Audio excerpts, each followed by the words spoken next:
Hello, welcome to the channel, guys. Happy 2023. Hope that 2022 treated you all well, but it is time to move forward, step into the new year. I'm like a week late or two with this video, but my recording wire that I use here plugged into my, you can't see it from there, but I can't lift it. It broke and my original recording was not right. So I had to get a new wire, and now I'm doing my best of 2022. My favorite albums of 2022. So many good albums, can I tell you, this year? More than I could keep up on. Like, genuinely, there were so many good releases this year that it was hard for me to keep up on. And I'm going to be catching up probably for the first quarter, at least, of 2023. So, of course, I want to know your favorite albums that you discovered this year, or last year, that were released last year. Not your favorite albums that you found. I want to know your favorite albums of 2022, because there were tons of good music. So let's start off my list, which is actually a top 15. I didn't choose it to be 15. It just so happened that it was 15 albums that were my favorite releases of last year, 2022. So without further ado, let's go ahead and get into it, starting with number 15. That's going to be I by Lucrezia Dalt.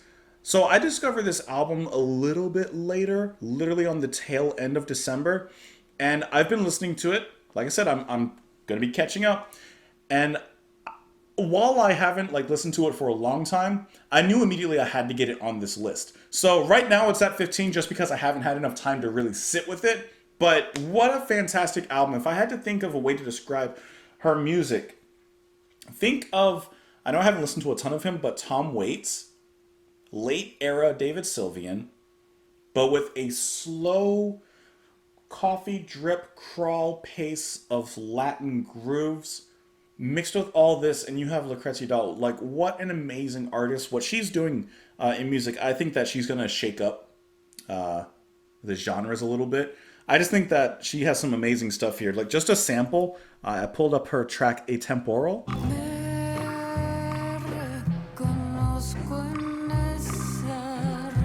Just magical, kind of haunting. There's a deep beauty behind everything. Just a really phenomenal release. A good one to sit in on a calm night, get a glass of wine, just chill out, look out into the stars.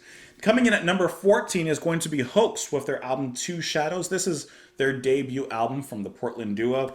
To me, this album is like a healthy mix of a kind of hard gothic rock with some airy and atmospheric vocals. I would definitely recommend keeping your eye on this band as well in the future, because with this debut album, I can tell that they're gonna elevate and they're gonna push. Like, this is a good foundation, but I'm excited to hear what their future releases bring as well. Moving into number 13, we have the band Fieval is Glock, and I hope that I pronounced that right, with their album Flaming Swords.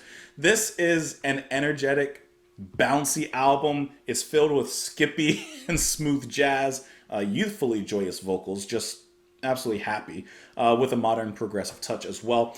I think that when you listen to this album and when you hear just the sheer positivity that they bring to music, you can't listen to this and have a bad day.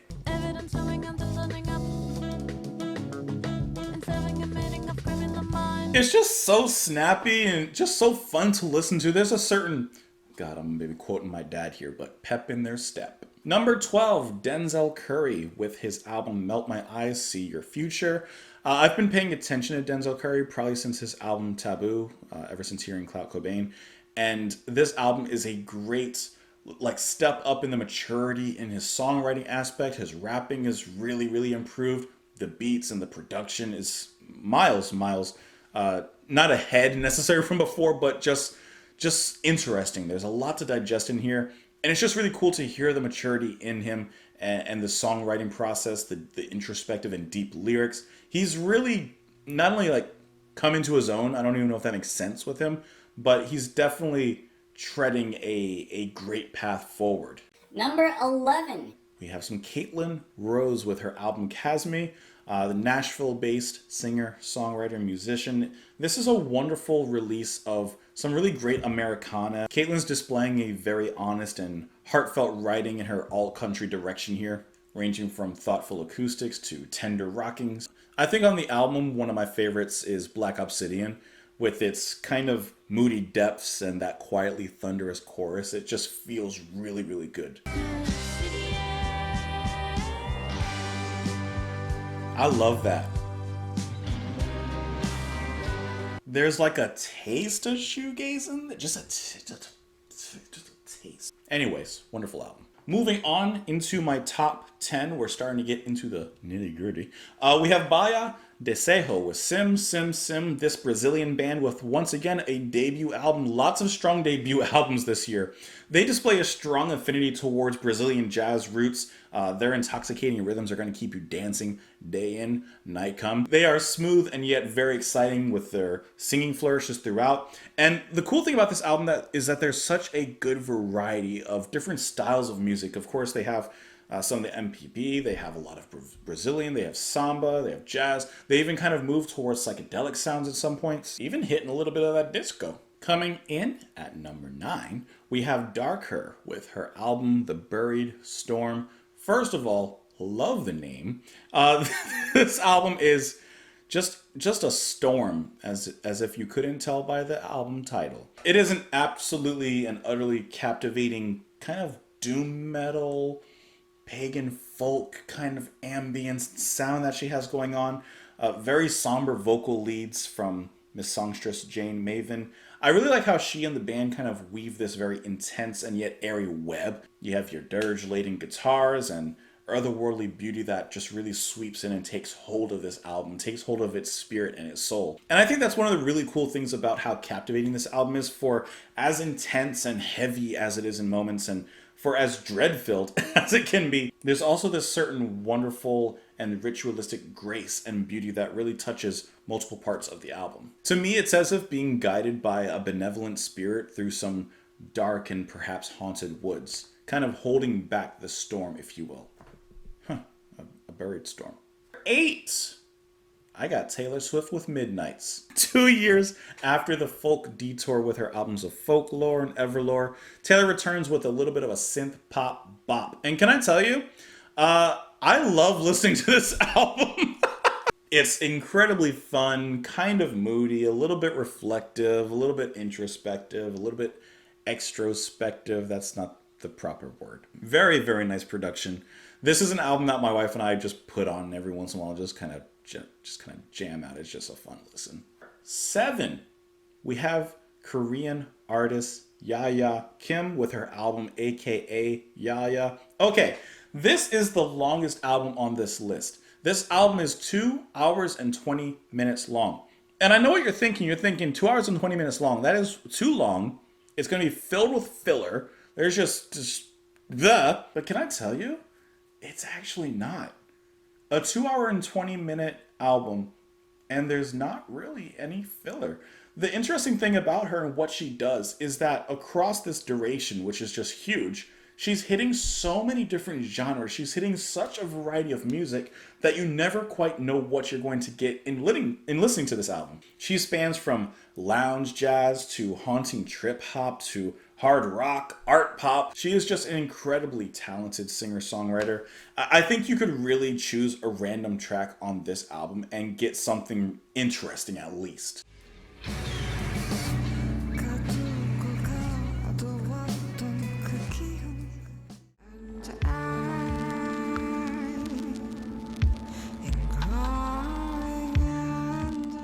Number 6, a band that I discovered, and as soon as I heard them playing on KEXP, I immediately listened to the album. I immediately booked tour tickets for their first stop here in the US in Orlando. I am talking about Otoboke Beaver. I am so in love with this album with their, I didn't even mention the name of the album, Super Champagne. Just such a fun, energetic punk release from this all-female band. Just incredible. They are playing with such reckless abandon, just fun to the extreme, not to be taken seriously lyrics, and yet the lyrics do pack a punch and some meaning. There's a little bit of silliness in there, but it's all with such good heart and such fun. Like, man, this band is just so colorful in how they're playing and how they approach music.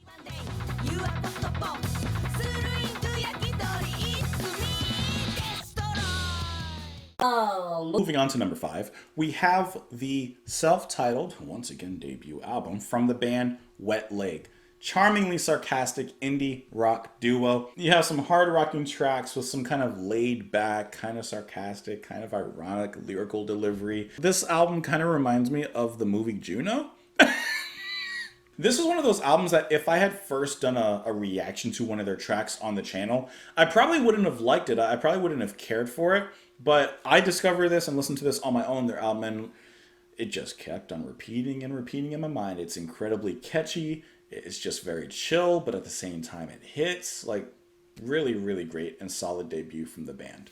Now we are moving into my top 4, which I guess I should have said my top 5 when we were talking about Wet Leg, but top 4 now. Number 4 is going to be the band Birth with their album Born. Now, isn't that the perfect name, album title combination? You couldn't have made one better. This band is a brilliant homage to 70s prog and psychedelic music. The closest sound I can kind of gather and compare them to would be something like Eloy. And yet, for as much as they pay homage to those sounds and the music of those eras, they're still kind of making and paving their way forward. And it's not just a band that's copying that style and, you know, putting it out there for people to listen to, but it actually sounds good. You know what I mean? They're not just trying to capture the glory of a past era. They are rekindling the glory with their own ode to that era.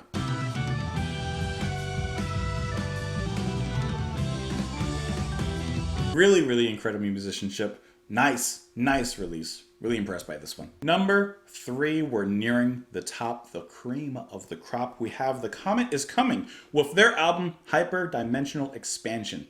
This is such a cool take and progression on, I guess you would say, jazz is the closest thing it could be. This sounds like a very futuristic, almost, I don't want to say cyberpunk take on jazz, but just a really interesting combination of electronic genres such as EDM, IDM, dub, etc. You got it all in here with this jazz, with Shabaka's saxophone, which just sounds absolutely menacing in parts. It's just a really, really awesome release, and actually progresses a genre and tries something different. And once again, this album is just filled with so much variety. You could dance to some of these tracks. There's some drops in some of them that are just as intense as anything else by, I don't know, who's doing drops nowadays? Diplo?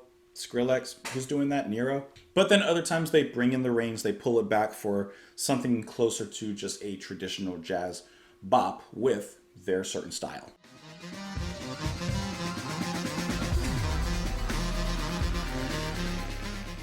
Number 2 album of the year. It was really almost a coin flip between this and my number 1 album of the year. I would say that they alternate depending on the day of the week, but when I really thought about it, really put my mind to it, I came out with my number 2 album being Danger Mouse and Black Thought with their album Cheat Codes.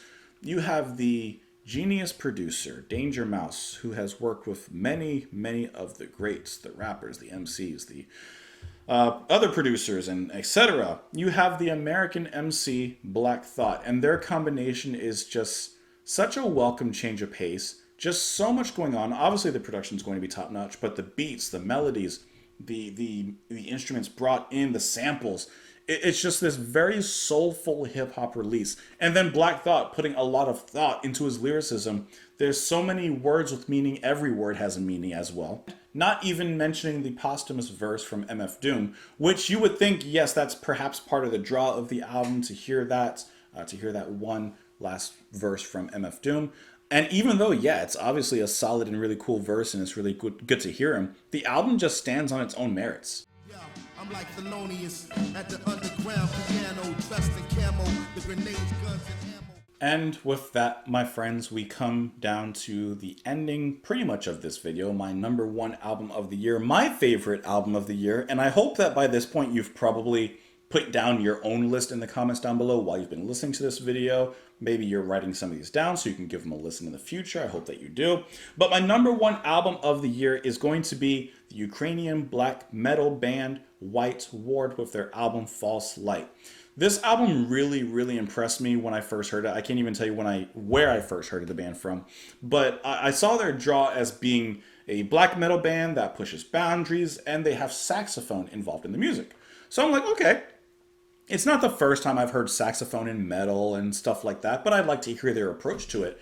And can I tell you that their approach to it was incredibly well done? Not a novelty in the music, but more a nuance in the music, an accompaniment, something to drive force, points, and music that couldn't necessarily be reached without the saxophone. There's actually space made for it, whether it is riffing along with the heavy guitars and the double bass drums and the screaming, or whether they put down an atmospheric jazz interlude with some nice bass in there just to like put it all together. This band explores every inch of a brutal riff-driven abyss to the dark corners of jazz noir. And like I mentioned before, the saxophone actually allows them to expand and explore those spaces really, really thoroughly. Amazing flow in the album, fantastic lyrics with a lot of meaning, especially nowadays and especially in modern times, very inspired, and really just fantastic performances from the band. This was a really, really solid release. My favorite album of 2022, White Ward with False Light.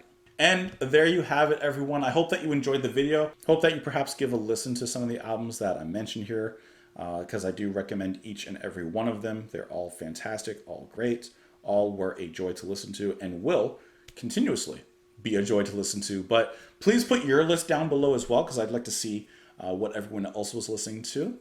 The albums that were released last year. I'll make sure I also put a link to all of the bands that were mentioned here and all the artists that were mentioned here, so you guys can easily access them and find them below and check out their music in them. Thank you guys so much for watching the video. Thank you for checking it out. I hope that you enjoyed 2022. Hope we all enjoy 2023. You can come back tomorrow, watch some other videos with me. You can follow me on Twitter. You can support what I do and the channel on Patreon. But otherwise, just have a wonderful rest of your night, and I will see you all tomorrow. Or later. Bye.